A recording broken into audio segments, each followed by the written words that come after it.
Assalamualaikum warahmatullahi wabarakatuh.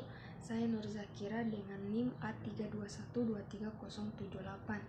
Saya akan mempresentasikan resume dengan mata kuliah Studi Masyarakat Indonesia dengan materi Sejarah Sosial Masyarakat Indonesia dan Demokrasi dan Struktur Penduduk Indonesia.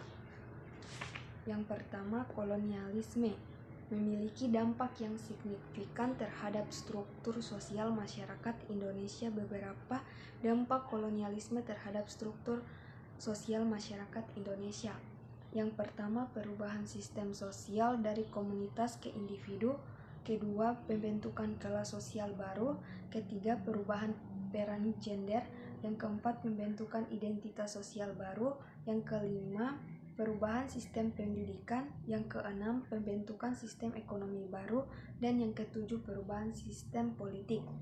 Selanjutnya, dampak jangka panjang. Yang pertama, kesenjangan sosial dan ekonomi.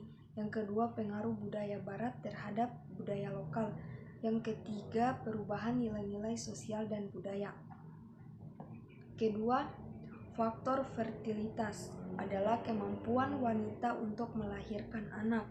Contoh, tingkat fertilitas total di Indonesia pada tahun 2020 adalah 2,3 anak per wanita.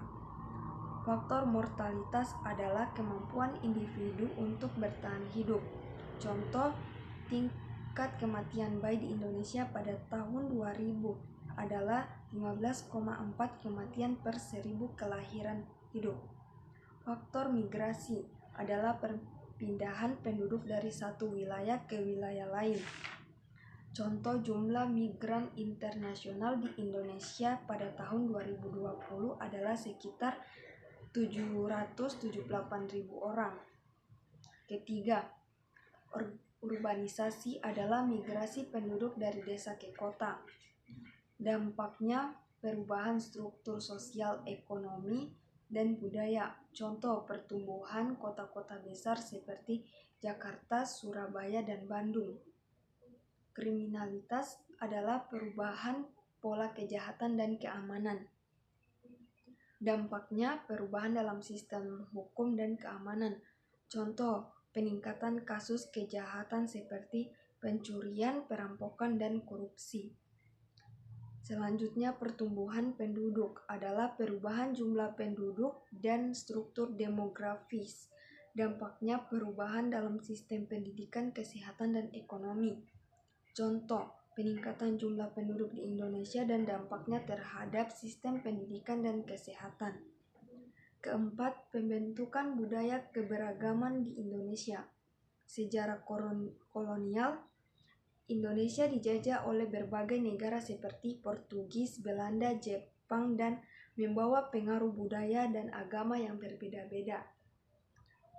Kedua, perpindahan penduduk.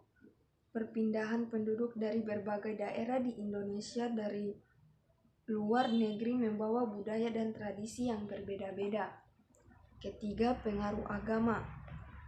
Agama-agama seperti Islam, Kristen, Katolik, Hindu, dan Buddha membawa pengaruh budaya dan tradisi yang berbeda-beda. Contoh, budaya keberagaman Indonesia. Budaya suku, bahasa daerah, tradisi dan upacara, kuliner, dan seni dan budaya. Kelima, dampak negatif. Kesulitan akomodasi, peningkatan kemiskinan, peningkatan kriminalitas.